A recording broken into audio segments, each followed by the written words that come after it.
What you want, yeah. We just chillin' by the wild wise. Lemonade with the large fries. Puff twice for the calm high. Hey, what you want, yeah. Big checks make the bank bounce. Old school candy paint down. Bad chicks, they from down south. Hey, what you want, yeah. Hello and welcome to my YouTube channel, BQ Quick Review. I'm your host, BQ. And today we are going to be doing a review of Cobra Kai, the Netflix original show. And this one is about, it's based off the Karate Kid movie. It takes place years after, and it stars the main antagonist in the original Karate Kid movie. His name is Johnny. And he's an adult now, but he's kind of at the rock bottom of life, and everything's not going well for him. You know, he sees his rival, the kid from the original Karate Kid movie, Daniel, and he's doing so well with life. He has a great family, good business, and everything.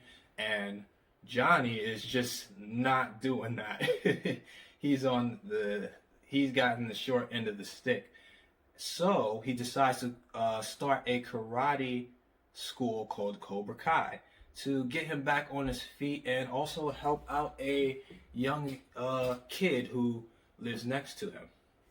So yeah, I saw the trailer for this a couple years ago, and I was excited to watch it. It was I just love the concept of it. Like, a lot of movies and shows, they do this thing where they want to reboot a series and it doesn't go so well. I mean, I'm sure some of you guys have seen the other Karate Kid movie, so that will speak for itself.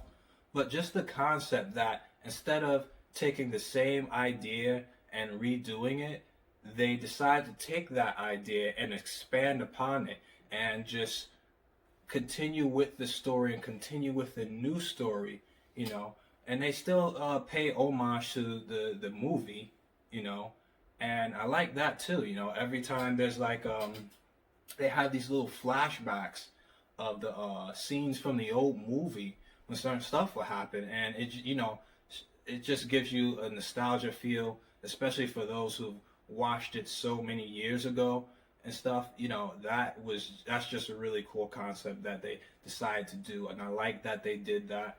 And they also brought back a lot of the old actors from the same movie to play into this as adults too. And that was really good. And you see, you know, how they've grown in life and how the events in the movie has affected them to this day.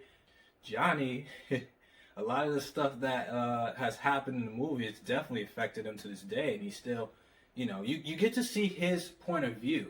You know, everything isn't so black and white. When you watch the original Karate Kid, it just seems like he's just some big bully. But, you know, you hear his perspective of things, and you're just like, man, you really feel for this guy. And he really wasn't, you know, as bad as the movie tried to portray him to be. It wasn't so black and white, you know. And, yeah, I really like that, you know. I really like that. And there's a little bit of everything for people in here. If you know, there's a little bit of romance, you know, a bit of comedy here and there, and there's action, the action scenes, the fight scenes. I never thought I would find so much enjoyment out of seeing kids beat each other up. But yeah, the fight scenes, they were really good, you know, and the karate and stuff that they incorporate with it. And it was really good, you know. It definitely gives you, you know, it gives you it in bits and pieces, you know. They add it where it needs to be added.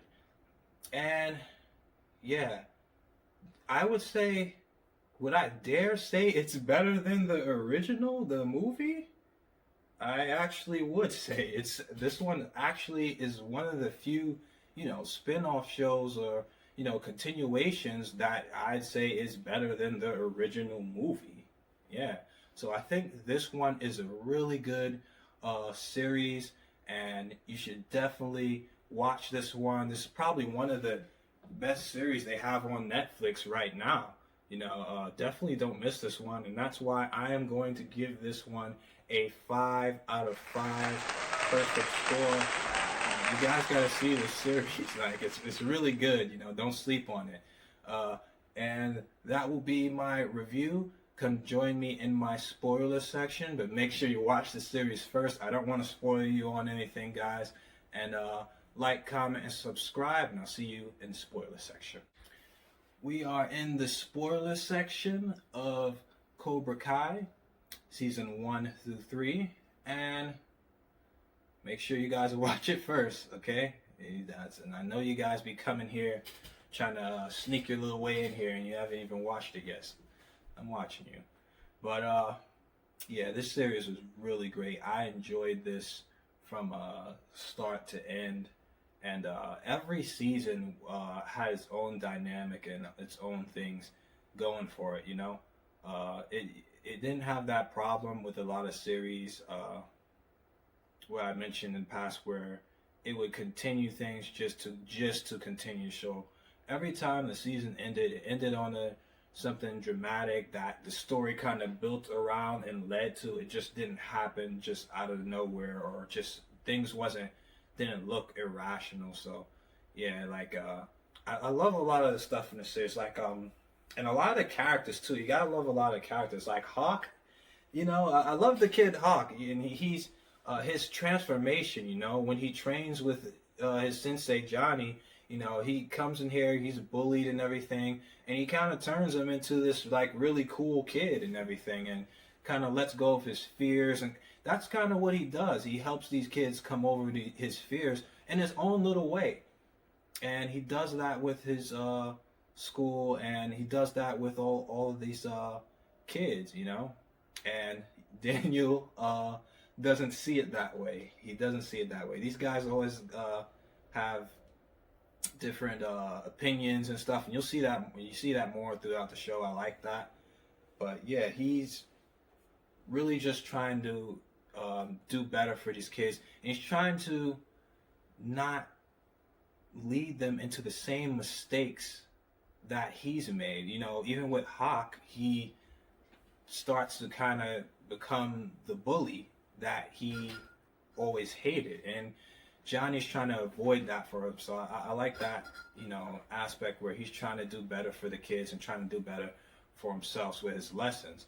And then you got like season 2, where it ends with a brawl, the brawl in the school. That was just like that was just crazy, Definitely a satisfying scene to see all of them and all these different groups and stuff fighting. And you can see that Daniel and Johnny's rivalry, it continues all the way up into the present day in the show. And as they, have their own schools and have their own students, their rivalry kind of passes down to the students, and that kind of erupts into season 3, where you see the brawl and everything, and among other things, in love interest and stuff. It's just like, it's so many different aspects. Like, that season was really good. And then you got season 3. It's kind of like with Kreese is Johnny's old teacher from the original Karate Kid movie. He is trying to he has his own agendas and his own way of teaching the Cobra Kai, and yeah, Johnny does not agree with it, and neither does Daniel. And you see they settle. It takes them a while. It takes growth, It wasn't just like they made up. It took 2-3 whole seasons for these guys to, and years too, for these guys to settle their differences, actually just stop to help the kids, and stop Kreese, and that was like just good. They came together for one common enemy, and it was a good set for the next season. They end these seasons really good, and I think that's what keeps people attracted to and coming back, because I'm definitely excited for the next season to come up. I'm definitely on board with this. But let me know what you guys thought about Cobra Kai. Would you like? What didn't you like? And do you think it deserves a 5 out of 5, or did you think it deserved lower? And I will see you guys in the next review. Thank you guys for watching. Like, comment, and subscribe. Mediocre. Everybody wanna be a rapper. You ain't real, but you play a role. Most of y'all pretty decent actors. I know real goons and they on the block. Hit it stained like they bleaching fabric. I'm a nice guy, but got a dark side. We could